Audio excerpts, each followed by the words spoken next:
오늘 본문 말씀은 출애굽기 12장의 말씀입니다.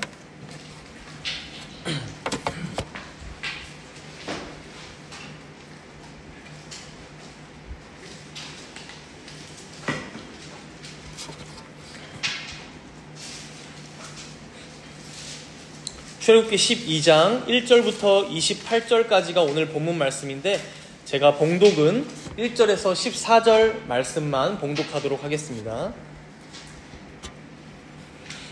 1절에서 14절 말씀 봉독합니다. 여호와께서 애굽 땅에서 모세와 아론에게 일러 말씀하시되 이 달을 너희에게 달의 시작 곧 해의 첫 달이 되게 하고 너희는 이스라엘 온 회중에게 말하여 이르라. 이 달 열흘에 너희 각자가 어린 양을 취할지니 각 가족대로 그 식구를 위하여 어린 양을 취하되 그 어린 양에 대하여 식구가 너무 적으면 그 집의 이웃과 함께 사람 수를 따라서 하나를 취하며 각 사람이 먹을 수 있는 분량에 따라서 너희 어린 양을 계산할 것이며 너희 어린 양은 흠없고 1년 된 수컷으로 하되 양이나 염소 중에서 취하고 이달 열 나흔 날까지 간직하였다가 해질 때에 이스라엘 회중이 그 양을 잡고 그 피를 양을 먹을 집 좌우 문설주와 임방에 바르고 그 밤에 그 고기를 불에 구워 무교병과 쓴 나물과 아울러 먹되 날 것으로나 물에 삶아서 먹지 말고 머리와 다리와 내장을 다 불에 구워 먹고 아침까지 남겨두지 말며 아침까지 남은 것은 곧 불사르라. 너희는 그것을 이렇게 먹을지니 허리에 띠를 띠고 발에 신을 신고 손에 지팡이를 잡고 급히 먹으라. 이것이 여호와의 유월절이니라. 내가 그 밤에 애굽 땅에 두루 다니며 사람이나 짐승을 막론하고 애굽 땅에 있는 모든 처음 난 것을 다 치고 애굽의 모든 신을 내가 심판하리라. 나는 여호와라. 내가 애굽 땅을 칠 때에 그 피가 너희가 사는 집에 있어서 너희를 위하여 표적이 될지라. 내가 피를 볼 때에 너희를 넘어가리니 재앙이 너희에게 내려 멸하지 아니하리라. 너희는 이날을 기념하여 여호와의 절기를 삼아 영원한 규례로 대대로 지킬지니라. 아멘. 오늘 말씀은 유월절과 무교절이라는 제목으로 함께 말씀을 나누고자 합니다. 여러분 유월절이라고 종종 들어보셨을 거예요. 이 단어의 뜻이 무엇일까요? 유월절. 이게 이제 한자로 보면 넘을유, 넘을월입니다. 그래서 말 그대로 건너뛰다, 넘어가다라는 의미가 있어요. 그래서 영어로 보면 패스 오버라고도 하죠. 넘어가다, 건너뛰다. 우리가 지금까지 9번째 재앙까지 봤었고 이제 마지막 10번째 재앙, 애굽 땅에 사는 모든 집안의 장자가 죽게 되는 이 끔찍한 심판 앞에서 이스라엘 백성들은 어떻게 된다는 거예요? 건너뛰었다, 넘어갔다. 그 재앙이 그냥 지나갔다라는 의미의 절기가 바로 유월절이라는 것이죠. 오늘 우리가 살펴볼 출애굽기 12장의 말씀은 이 유월절, 즉 마지막 재앙이 임하기 전날 밤에 이스라엘 백성들이 무엇을 해야 하는지, 어떻게 그 마지막 심판의 전날에 어떤 시간을 보내야 하는지 하나님께서 명령하시는 말씀이에요.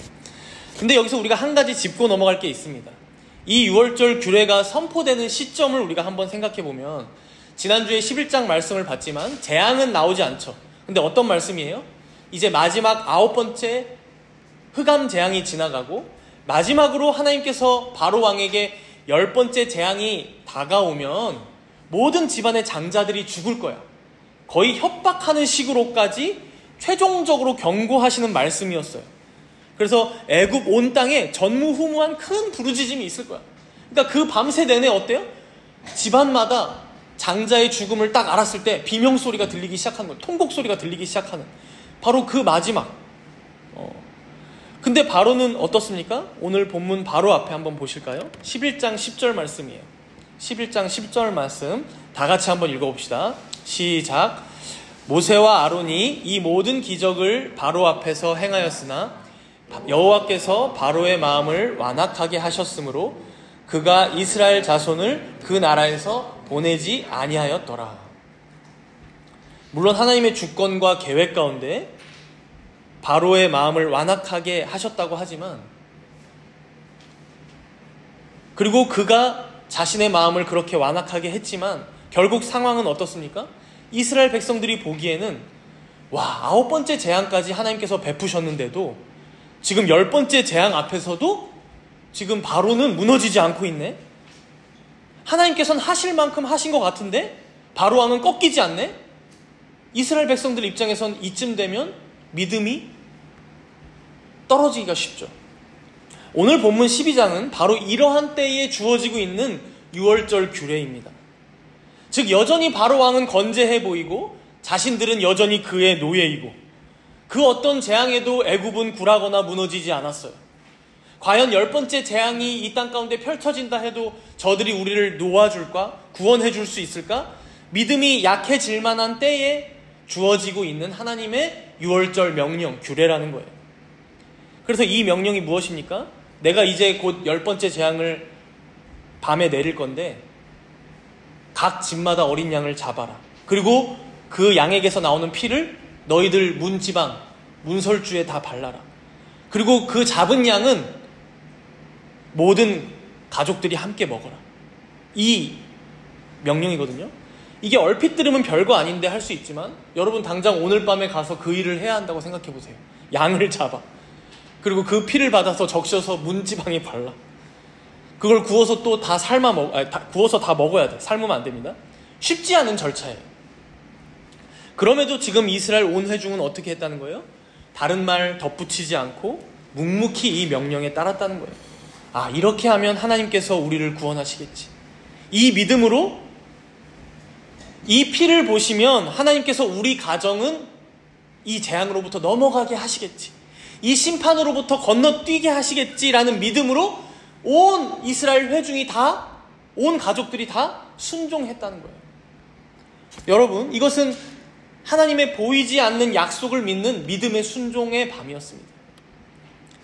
아직 재앙은 오지 않았고 바로 왕은 여전히 살아 있었지만 자신들의 힘으로는 아무것도 할 수 없는 완전한 이 무능함 속에서 이스라엘 백성들은 오직 하나님의 말씀만을 믿고 순종했다는 것이죠. 지금까지 9번째 재앙을 베푸셨던 하나님께서 이제 10번째 재앙도 베푸시겠지. 그 믿음으로 이 유월절 규례에 동참하고 있었다는 것이죠. 그리고 바로 이것이 오늘 우리가 함께 나눌 유월절의 핵심입니다. 유월절의 이 밤은 단순한 어떤 행사나 예식의 밤이 아니었습니다. 하나님께서 자신들을 구원하신다라고 약속하신 그 약속의 말씀을 붙들고 의지했던 믿음의 고백의 밤이 바로 이 유월절의 밤입니다. 믿음의 고백이 있던 밤. 각 집의 가장들이 양을 잡고 그 양의 피로 문설주에 바를 때 어떤 마음이었을까요?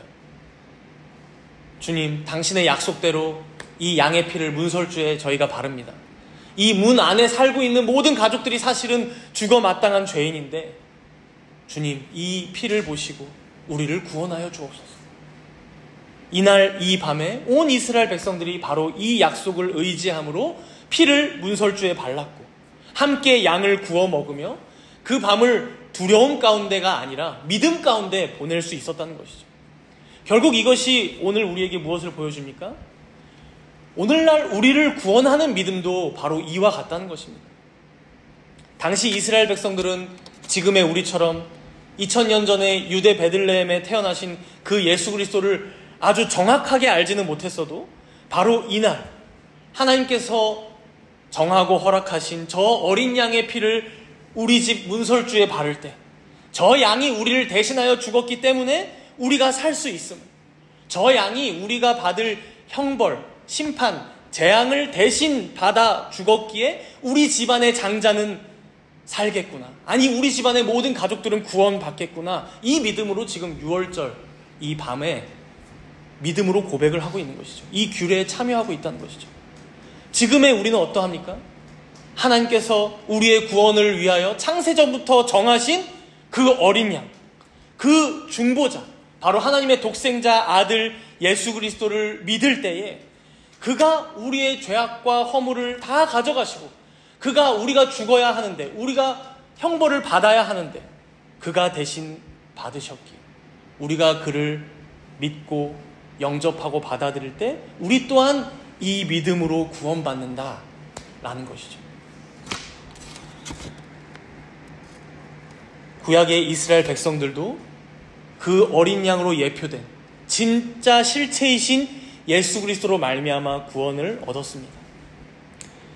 그러나 그럼에도 그들은 어쩔 수 없이 그림자의 시대에 살고 있었죠. 메시아 그리스도에 대한 아주 밝고 해박한 지식은 없었습니다. 그들이 자신의 시대에 주어진 하나님의 말씀을 온전히 믿고 따랐을 때 그 은혜는 그들을 구원하기에 충분하였지만 어쩔 수 없이 신약의 지금의 우리와는 다를 수밖에 없는 것이죠.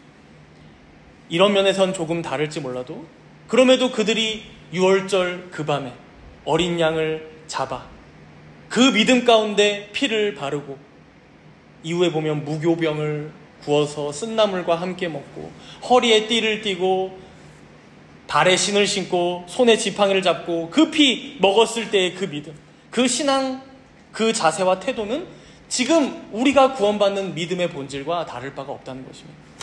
그렇게 여러분, 오늘 우리가 이러한 믿음을 가지고 이스라엘 백성들이 어떠한 규례 가운데 구원받았는지 먼저 유월절의 규례를 살펴보고 그리고 그 다음에는 무교절의 규례를 살펴보면서 이러한 규례들이 오늘을 살아가는 우리들에게도 어떠한 구원의 의미와 교훈을 남기고 있는지 우리가 함께 살펴보도록 하겠습니다. 우리 먼저 본문 2절을 함께 읽어봅시다. 출애굽기 12장 2절 말씀이죠. 함께 읽습니다. 이 달을 너희에게 달의 시작 곧 해의 첫 달이 되게 하고. 유월절 규례에 대한 말씀이 시작되면서 가장 먼저 말씀하시는 게 이 유월절이 있는 이 달을 너희들의 해의 첫 달이 되게 해라. 하나님께서 너희를 애굽으로부터 구원하신 달이니까. 그래서 여러분, 지금도 유대인들의 달력을 보면 아비벌, 이건 히브리 말이고 니산월, 이거는 바빌로니아 말인데 똑같은 말인데 이게 1월입니다. 지금도 그들에게 종교력이라고 하죠. 그래서 1월 14일에 유월절을 지킵니다. 오늘도 보면 이제 열흘째에 뭐 양을 잡고 뭐 14일에 뭐 유월절의 규례를 지키고 막 이래서 1월 14일에 유월절을 지키는데 우리나라로 치면 곧 추석이 다가오죠. 우리나라에는 1년 중에 가장 큰 명절이 설, 추석인 것처럼 이들에게 가장 큰 명절은 1월에 있는 이 유월절입니다. 여기서 우리가 무엇을 생각해 볼 수 있습니까? 왜 굳이 하나님께서는 그 중대한 재앙, 10번째 재앙, 이 출애굽의 역사를 앞에 두고 갑자기 달력 얘기를 하고 계실까요? 여러분, 지금까지 이스라엘 백성들의 삶을 생각해 보십시오. 철저하게 누구의 시간표대로 살아왔겠습니까? 바로의 시간표, 애굽의 시간표, 바로의 명령대로만 살아왔어요.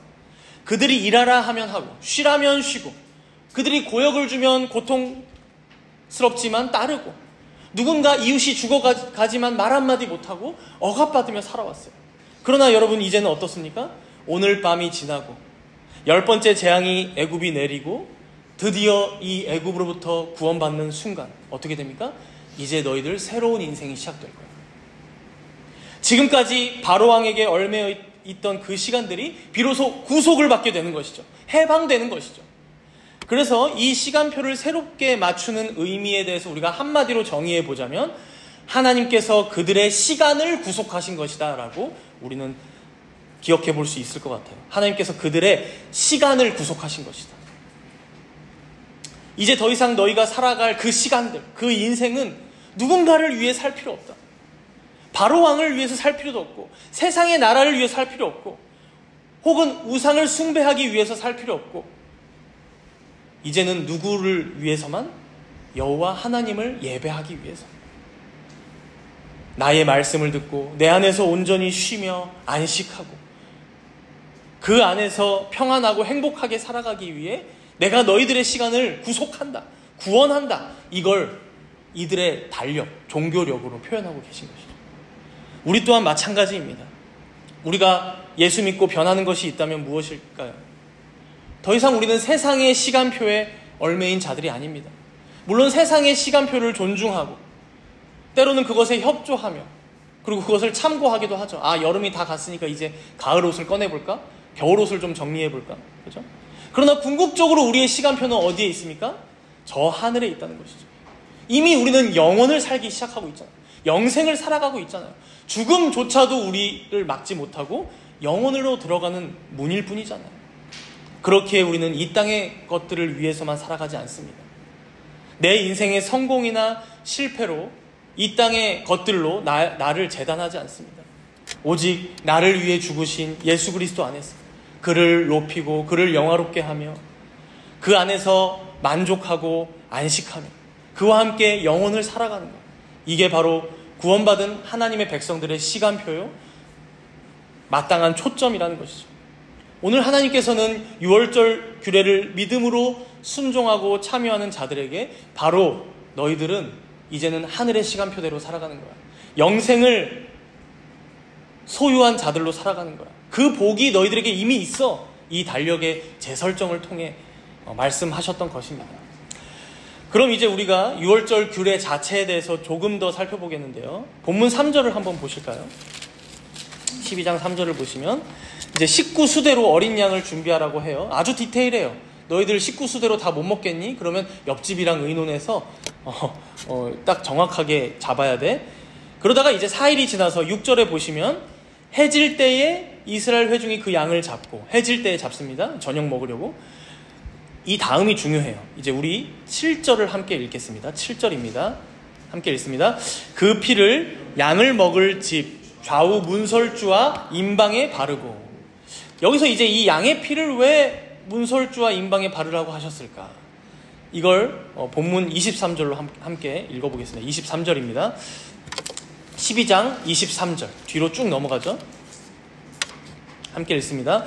여호와께서 애굽 사람들에게 재앙을 내리려고 지나가실 때에 문 임방과 좌우 문설주의 피를 보시면 여호와께서 그 문을 넘으시고 멸하는 자에게 너희 집에 들어가서 너희를 치지 못하게 하실 것임이니라. 넘어가는 거죠. 그 피를 보고 이스라엘 백성들에게 재앙을 내리지 않고 건너뛰게 하시기 위해서, 자기 백성들을 치지 않게 하시기 위해서 이 피를 문설주에 바르게 하셨음을 알 수 있어요. 근데 우린 여기서 한 가지 의문을 더 가져볼 수 있어요. 그렇다면 왜 꼭 피어야만 했을까? 왜 꼭 피어야만 했을까? 피가 아니라 뭐 여리고성의 라합을 보면 붉은 줄을 단다던가, 혹은 붉은 깃발을 꽂아 놓으라고 한다던가, 뭐 등불로 표시를 한다던가, 여러 가지 할 수 있잖아요. 하나님께서 설마 어느 집을 구원해야 하실지 몰라서 표시된 데만 건너가야지 뭐 이런 건 아니셨을 거잖아요. 여기서 우리가 이 피를 문에 발랐던 그 의미가 무엇이었는지 이걸 두 가지로 한번 정리해보고 넘어가면 좋을 것 같아요. 첫 번째로는 이건 믿음의 표였습니다. 믿음의 표. 믿음의 표. 그러니까 만약 어떤 사람이 야, 하나님께서 아무리 어린 양을 잡으라고 했지만 야, 그 양을 잡는 게 쉽겠어? 우리는 그냥 그 붉은 줄로 표시해도 하나님 알지 않겠어? 내가 붉은 끈으로 문지방에 잘 걸어줄게 했다면 어떻게 되었을까요? 재앙이 그 집안에 임했겠죠. 즉 하나님의 명령대로 이 어린 양의 피를 문설주에 발랐다는 것은 그 하나님의 명령이 내가 다 이해되지 않아도, 조금은 다 납득되지 않아도 하나님의 약속을 제가 믿고 따르겠습니다. 하나님의 말씀에 제가 토달지 않고 온전히 순종하겠습니다 라는 고백이었다는 거예요. 그래서 어린 양을 잡아서 죽이고 그 피로 문설주에 바르고 임방에 바르고, 어쩌면 좀 아니죠, 아주 많이 흉측하고 잔인한 방식이지만 하나님께서 이걸 통해서 우리를 구원하시겠다 약속하셨으니 나의 이성대로, 나의 어떤 계산대로가 아니라 오직 믿음으로 그대로 따르겠습니다 라는 믿음의 표, 믿음의 고백이었다는 거예요. 이 문설주에 피를 바른 것은. 그리고 두 번째로는요, 조금 더 깊은 의미가 담겨있죠. 바로 속죄의 표입니다. 속죄의 표. 만약 단순히 표시하는지 안 하는지, 그러니까 믿음으로 이들이 자신의 말씀을 그대로 따르는지 안 따르는지만 보셨을 거라면 사실은 꼭 피가 아니어도 되었습니다. 뭐 좀 더 어려운 미션을 주셨을 수도 있죠. 그러나 반드시 피어야만 하는 이유가 있었다는 거예요. 성경에 보면 피는 무엇을 뜻합니까? 창세기 9장에 보니까 노아의 가족들이 방주에서 나온 이후에 하나님께서 명령하실 때 한 가지 얘기를 하는데, 동물들 이제 먹어도 돼. 그 전까지는 여러분들 채식했어요. 그런데 이제 고기를 먹어도 돼. 그런데 고기를 그 생명되는 피째 먹지는 마. 뭐예요? 피는 생명을 의미하기 때문에. 반대로 생각해 봤을 때 피를 보면 어때요? 당연히 생명에 반대되는 죽음도 의미가 된다는 것이죠. 누군가는 피를 흘리고 죽었다는 것이니까. 그래서 이 피는 아주 절묘한 표식입니다.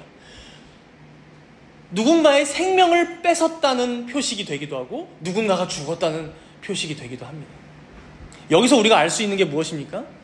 우리가 잠깐 속고 있었을지는 몰라도 지금 온 이스라엘 회중들이 하나님 말씀에 잘 순종하니까 사실 이 이스라엘 백성들이 어떤 이들이었어요? 한 3장만 앞에 가도 계속해서 모세와 아론에게 대항하고 하나님 말씀에 불순종하고 애굽의 우상들, 애굽 사람들과 똑같이 숭배하고 사실상 애굽 사람들과 동일했던 죄인들이었어요.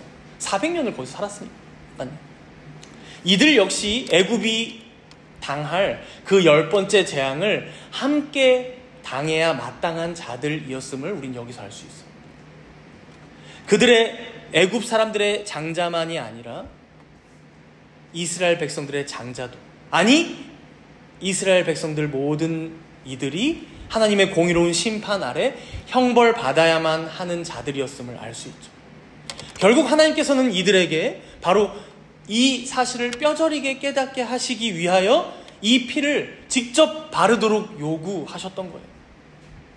이들이 어린 양을 잡을 때 이 심정이 어떠했을까요? 그리고 그 어린 양을 잡고 있는 어른을 바라보는, 우리 아버지를 바라보는 그 집안의 어린 아이들은 보면서 무슨 생각을 했을까요? 막 꽥꽥 소리가 나는 걸 보면서. 원래 이 문 안에 살고 있는, 이 집안에 살고 있는 모든 가족들이 다 죽어야 하는데 정작 죽어야 할 것은 우리 집안의 장자이고 우리들의 자녀들이고 우리들 모두인데 이 흠없는 어린 양이 대신하여 죽게 하시니 감사합니다. 이 믿음으로 문설주에 어린 양의 피를 바르지 않았겠습니까?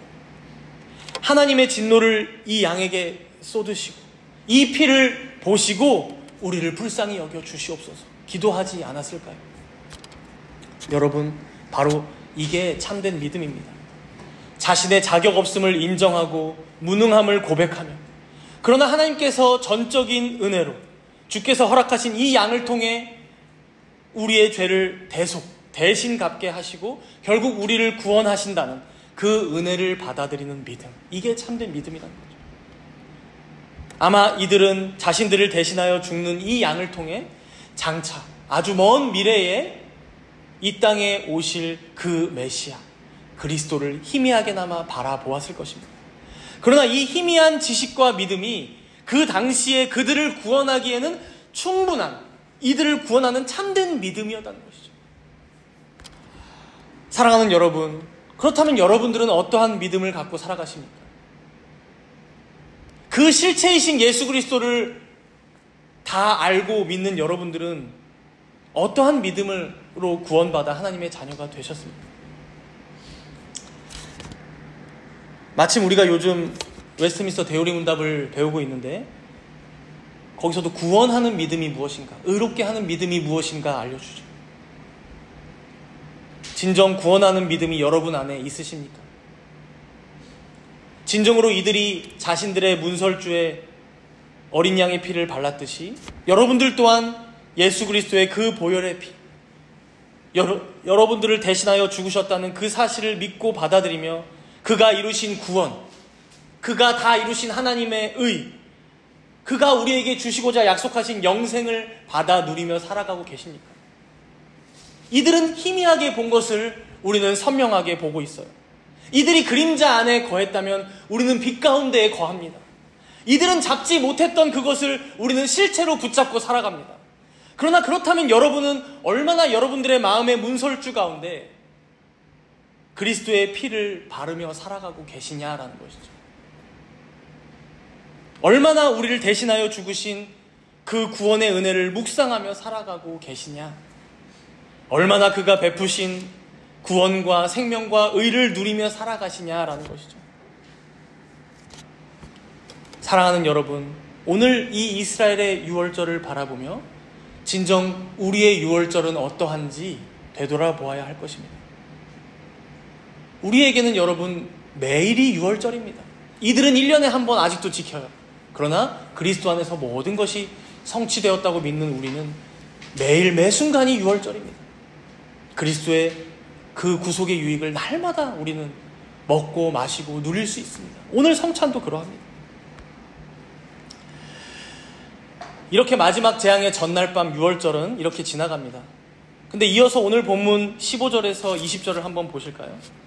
12장 15절에서 20절까지 보면 소제목이 무엇으로 달려있죠? 무교절이라고 달려있죠. 무교절.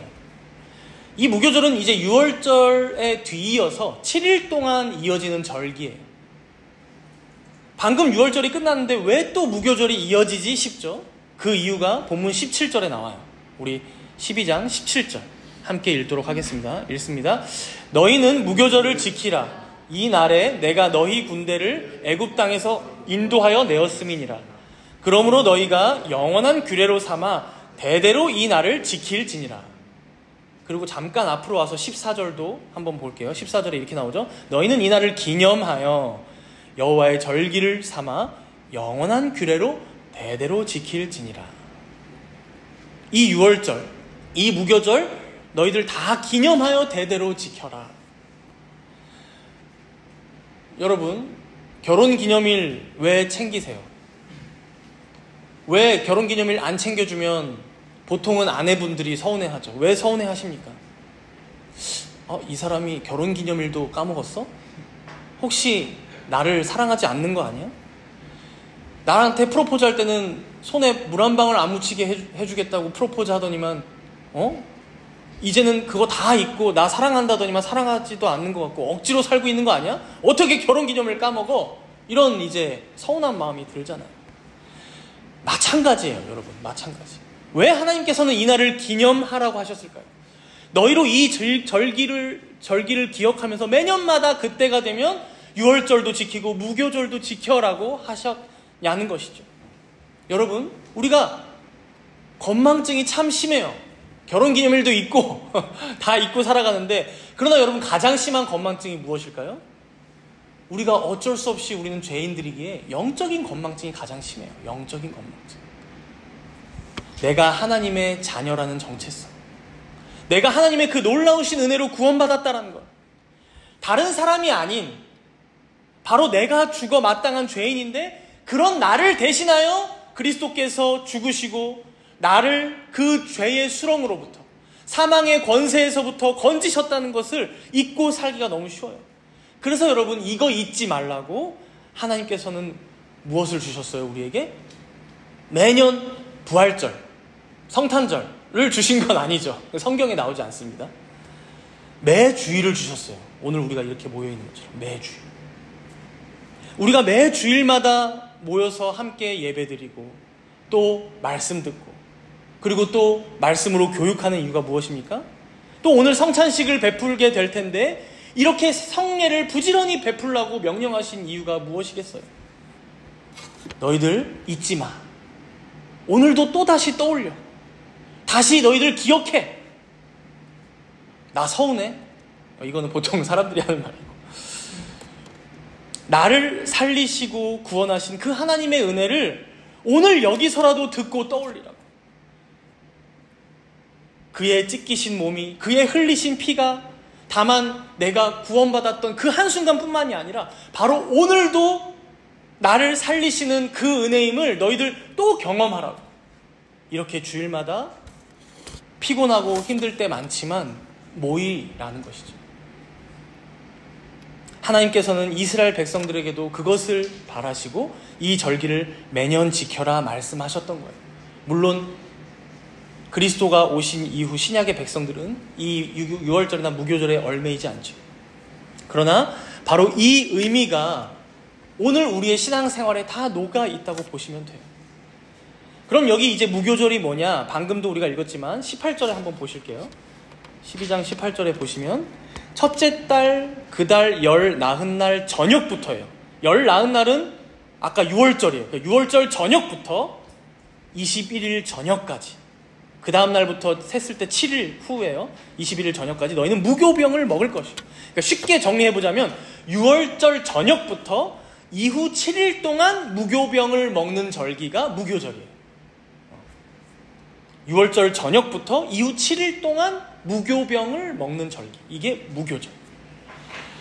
그래서 여러분 6월절은 재앙이 있기 전 하룻밤 만에 단번에 끝나요. 근데 무교절은 어때요? 길어요. 7일 동안 계속되는 절기예요. 7일 동안 무교병, 이 누룩이 없는 빵만 먹으며 지내야 하는 거예요. 이 무교병은 요즘 우리나라 그 과자로 보면 크래커, 참 크래커 같은 거라고 보시면 돼요. 그래서 부풀어 오르지 않는 빵이다 보니까 이게 굳으면 딱딱해진다고 합니다. 과자처럼. 그래서 여러분 오늘 설교 제목이 6월절과 무교절이잖아요. 많은 신학자들은 이 6월절과 무교절 둘을 비교하면서 이 6월절은 구원의 서정 가운데 칭의, 무교절은 성화로 비유합니다. 많은 이들이. 6월절은 어린 양 그 대속 제물로 인해서 단회적으로 구원받는 사건을 우리에게 보여준다면,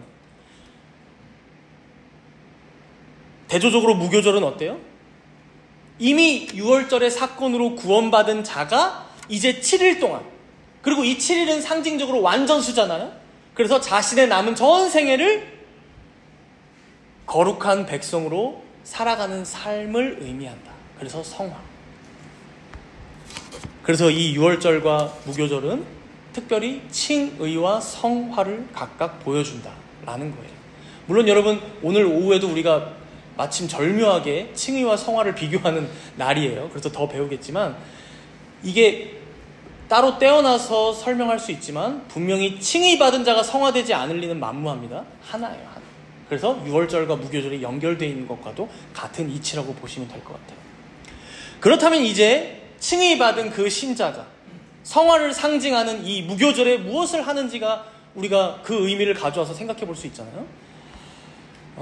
그래서 이걸 우리가 6월절 저녁 때 식사를 하는데 특별한 두 가지 방식이 있어요. 첫 번째로 보면 본문 11절을 한번 보세요. 11절. 우리 11절을 함께 읽도록 하겠습니다. 너희는 그것을 이렇게 먹을지니, 나오죠? 허리에 띠를 띠고 발에 신을 신고 손에 지팡이를 잡고 급히 먹으라. 이것이 여호와의 6월절이니라. 무교절이 6월절 저녁 식사부터 시작됩니다. 그래서 지금 무교절의 첫 식사라고도 볼 수 있는데 어떻게 먹으라고 하고 있어요? 좀 이해할 수 없어요. 허리에 띠를 띠고 발에 신을 신고 손에 지팡이를 잡고, 이게 뭐예요? 언제든 외출할 수 있게, 사실은 언제든 먼 여행을 떠날 수 있게, 채비를 다 마치고 나서 급하게 먹으라는 거예요. 체할 것 같아요. 그렇죠? 언제 해방될지 모르니, 언제 이 애굽을 떠나 가나안 땅으로 가게 될지 모르니 모든 준비를 맞춰놓고 다 같이 급히 먹으라는 거예요. 이게 당시 이스라엘 백성들에게는 어떤 의미였을까요? 하나님께서 무엇을 이들에게 알려주시려는 걸까요? 이제 너희들은 더 이상 애굽의 노예가 아니다. 떠날 채비를 맞춰라. 언제든 하나님의 명령에 따라 나설 수 있게 순례자로서, 여행객으로서의 모든 준비를 마치고 음식을 급히 먹어라 말씀하시는 거죠. 그래서 우리 또한 마찬가지입니다. 우리가 주일날 와서 말씀 들을 때 항상 확인하는 게 무엇입니까? 대단하고 거창한 구호가 아닙니다. 우리의 방향을 설정하는 거예요. 우리가 왜 살아가는지, 우리가 무엇을 향해 나아가는지 방향을 설정하는 거예요. 우리는 아직 이 땅 애굽 가운데 살아가지만 우리가 나아가야 할 방향은 어디입니까? 저 가나안 땅, 하늘 본향이라는 거예요. 여기 이 땅에서의 삶은 잠깐뿐이다. 순례자로서의 채비를 맞춰라. 나그네로서 살아가라. 이 말씀을 다시 듣는 것이죠. 그러니 어떠해야 합니까, 여러분? 나그네들은 머무는 그곳에 자신의 짐을 다 풀지 않습니다. 우리 주님 오시는 그날이 언제일지 모르나 그때에는 우리가 바로 응답하며 따라 나서야 하기에, 비록 지금 우리의 두 발은 이 땅에 있어도 우리의 시선은 항상 하늘에 두는 것, 항상 떠날 채비를 맞춰놓고 오직 하나님의 영광을 위하여 외치는 자로 살아가는 것, 마치 언제든 신랑이 찾아올 것을 대비하여 기름을 먼저 준비해 놓았던 그 지혜로운 5 처녀와 같이 살라라고 말씀하시는 거예요. 두 번째로는 그럼 이렇게 급하게 무엇을 먹었는지가 중요합니다. 본문 8절인데요. 이제 무교절이 시작하는 때이니까 본문 8절입니다. 우리 8절 다 같이 함께 읽습니다. 그 밤에 그 고기를 불에 구워 무교병과 쓴 나물을 아울러 먹되. 이제 잡은 양을 구워서 먹기도 하지만 이때부터 무교병을 먹기 시작해요. 무교절의 시작이니까. 이후 7일 동안 계속 먹어야 하긴 하지만요. 더해서 뭐와 함께 먹어요? 쓴나물. 그래서 여러분 먼저 여기서 쓴나물을 생각해 보면요. 쓴나물이 무엇을 의미할까요? 애굽에서 겪었던 그 쓰디쓴 고통들, 괴로움들을 떠올리게 하는 음식입니다. 이 쓴나물. 야, 우리가 애굽에서 살 때 얼마나 노예로 살면서 고통이 많았니? 괴로움이 많았니? 그걸 떠올리게 하는 음식. 그 시간이 얼마나 비참했었는지 기억하게 하는 음식. 그래서 상대적으로 무엇이 맛있을까요, 여러분? 쉽게 말해서 구운 양고기가 맛있죠. 너무 맛있죠. 아, 진짜 하나님께서 우리의 형벌을 대신 감당하게 하신 이 양고기는 이렇게 맛있구나. 그러니까 죄의 종노릇하며 지냈던 그 애굽의 시절이 너무나 썼다면 이제 해방되어 하나님의 자녀로 살아갈 그 삶이 얼마나 달콤할지, 얼마나 행복할지를 대조적으로 이 맛을 통해 경험하게 하는 식사가 바로 6월절의 저녁 식사, 무교절의 첫 식사였다는 거예요. 이어서 무교병은 무엇입니까? 누룩 없는 빵. 누룩 없는 빵. 발효제죠, 누룩은. 성경을 보면 이제 예수님께서 비유하시길 죄가 누룩과 같이 빨리 퍼진다라고 얘기하죠. 그래서 여러분 그 밀가루 반죽에 효모, 이제 이 발효제를 넣어 놓으면 이게 적절하게 딱 구울 만큼 이게 잘 반죽이 되었다가 숙성했다가 그걸 이제 넣으면 쫙 부풀어 오르면서 맛있는 빵이 되는 거잖아요. 고린도전서 5장에도 보면 사도 바울이 이것에 대해서 직접적으로 언급해요. 이 본문을. 우리의 유월절 양이신 그리스도께서 희생되었는데 더 이상 우리 안에 묵은 누룩이 있어서야 되겠냐. 우리 이제 새 덩어리, 새 반죽, 새로운 사람이 되자. 묵은 누룩을 제하자. 즉, 뭘 의미해요? 묵은 누룩은? 우리의 죄악을 제하자. 우리의 죄악을 멀리하고 미워하자. 하나님 백성다운 거룩한 삶을 살아가자. 이렇게 말씀하고 있어요. 즉 오늘 본문에서 그렇게 무교병을 강조하며 이게 과연 7일 동안 먹기에 맛있는 음식일까 싶은데 더 먹게 하는 이유가 뭐예요? 6월절날 너희가 그 어린 양의 죽음으로 구원받은 자들이라며 이제 너희도 애굽에서 지었던 그 죄악들을 멀리해라. 너희 안에 있는 남아있는 그 누룩들 다 제거해라. 이제 새 사람으로 살아가라. 이미 너희들은 거룩한 백성 아니냐. 이걸 뼛속 깊이 새기라고 그 7일의 시간 동안 무교병을 먹으며 기억하는 거예요. 아, 이제 나는 하나님 백성이지. 우리 안에 있는 묵은 누룩을 없애야지. 우리 또한 그렇죠. 우리가 딱 구원받았을 때 어떻습니까? 가끔 착각하시는 분들이 있어요. 구원받은 순간 우리의 전 존재가 막 휙 바뀌는 거라고 착각하시는 분들이 있어요. 아닙니다, 여러분. 구원받는 것은 우리의 신분이 변화되는 것이지 우리의 죄된 옛습성은 여전히 남아있어요.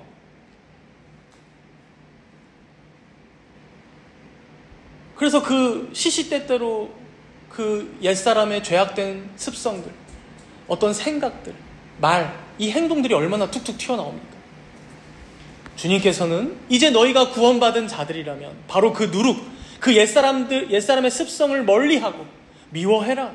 그리고 너희들 하나님 말씀 앞에서 교정받기를, 그리고 이 하나님의 말씀을 너희들의 삶의 유일한 규범으로 삼기를 부단히 애써야 한다. 바로 이게 무교절의 의미, 성화의 삶이다라고 말씀하시는 거예요. 우리의 전 삶은 그러해야 합니다. 이미 구원받은 자들로서 그 구원의 은혜에 감사함으로 성화의 삶을 살아가는 것이죠. 그렇다면 여러분들의 지난 한 주간은 어떠셨습니까? 혹시 여러분들에게 싸납게 대하는 사람은 없었습니까? 여러분들을 화나게 하는 사람은 없었나요? 제가 우리 교우들 봤을 때 우리 교우들 성질 보통 아니거든요. 이 안에서 싸움이 크게 나지 않았다는 거 제가 아주 감사해하며 살고 있습니다. 네. 여러분 쏘아 붙이고 욕할 수 있어요. 우리한테 그런 성질 없는 거 아니에요. 그러나 여러분들 어떻게 하셨어요? 싸우셨나요? 참으시기 바랍니다. 인내하시고 오래 참으시고 온유하게 대하십시오. 물론 어떤 선에서는 지혜롭게 대응하고 선을 긋기도 해야 하지만, 그리고 도움이 필요한 경우도 있겠지만, 사실 대부분의 경우에서는 내 안에 있는 죄성과 내 안에 있는 누룩, 제거하는 싸움을 싸워야 할 때가 많죠. 가정에서, 직장에서, 사회에서 그렇게 무교병을 먹는 심정으로 우리 주님께서 이미 다 이루신 구원을 다시금 떠올리고 감사함으로 매일을 치열하게 죄를 미워하고 슬퍼함으로 회개하며 승리하시는 여러분들이 되시길 바랍니다.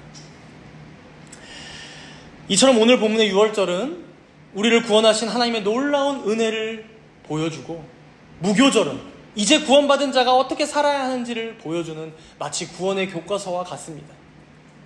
이제 마지막으로 우리가 기억해야 할 것은 하나님께서는 이 칭의와 성화의 삶이 다만 우리 세대에서만 끝나기를 결코 원하지 않으셨다는 거예요. 우리 본문 26절과 27절 두 절을 함께 읽어봅시다. 26절과 27절 두 절입니다. 함께 읽습니다. 이후에 너희의 자녀가 묻기를 이 예식이 무슨 뜻이냐 하거든 너희는 이르기를 이는 여호와의 유월절 제사라.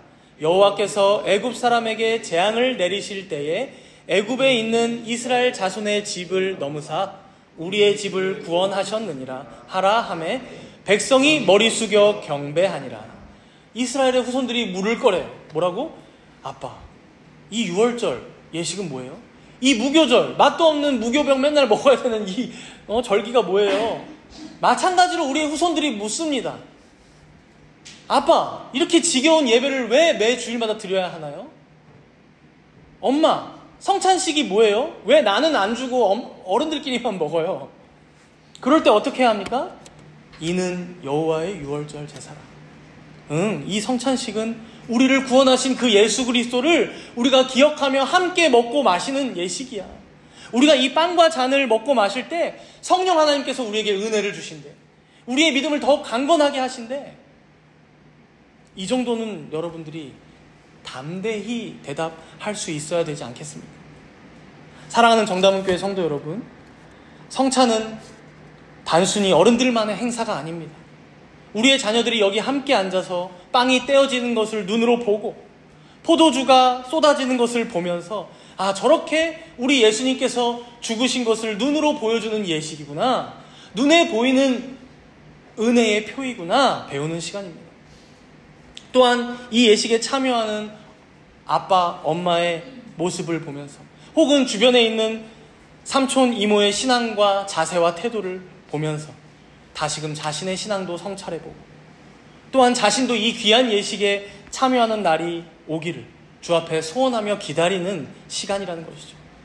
이럴 때에 비로소 교회의 다음 세대들, 우리의 후손들은 주님 앞에 바르게 세워져 나가는 것입니다. 바로 이스라엘 백성들이 그러했듯이. 말씀을 맺습니다. 우리는 모두 어린 양의 피로 구원받은 유월절의 백성이요 또 죄의 누룩을 제거하며 살아가야 할 무교절의 순례자들입니다. 오늘 이 말씀을 마음에 새기며 잠시 후에 있을 성찬을 통해 나를 구원하신 주님의 그 크신 사랑을 다시 한번 깊이 기억하기를 소원합니다. 그리고 그 은혜에 힘입어 세상 속에서 거룩한 백성으로 살아가고 또 이 위대한 구원의 이야기를 우리 후대들에게 혹은 우리 주변의 친구와 동료들에게 또 가족들에게 신실하게 전수하시는 저와 여러분 되기를 간절히 소망합니다. 함께 기도하도록 하겠습니다.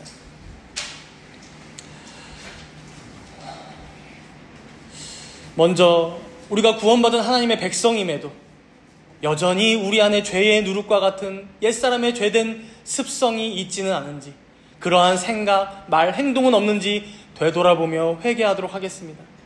또한 우리 마음에 문설주에 발린 그 어린 양 되신 예수 그리스도의 보혈의 피를 기억하며 감사로 나아갑시다.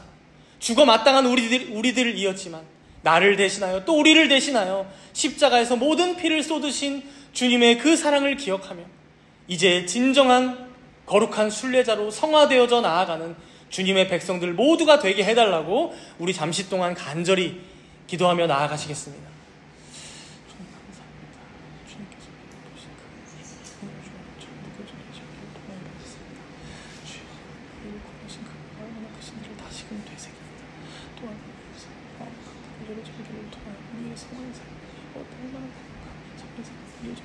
다시금 기억합니다. 주여 이 은혜를 깊이 경험하여 주옵소서. 또한 우리 모든 우리 교회 성도들이 진정 이 은혜 가운데 붙잡아 붙들어 내려 살아가게 되시도록 도와주옵소서.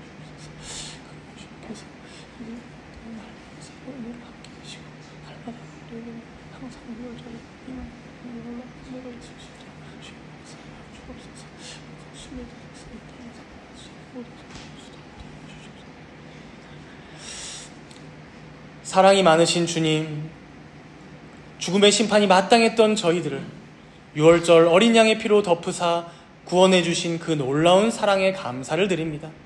오늘 주신 말씀처럼 이 구원의 감격을 잊고 죄의 누룩을 따라 살았던 저희의 연약함과 죄악됨을 용서하여 주옵소서. 이제는 거룩한 순례자들로서 하늘 본향을 바라보며 날마다 주님의 영광만을 위해 살아가는 우리들 모두가 되게 하여 주옵소서. 감사드리며 예수님 이름으로 기도합니다. 아멘.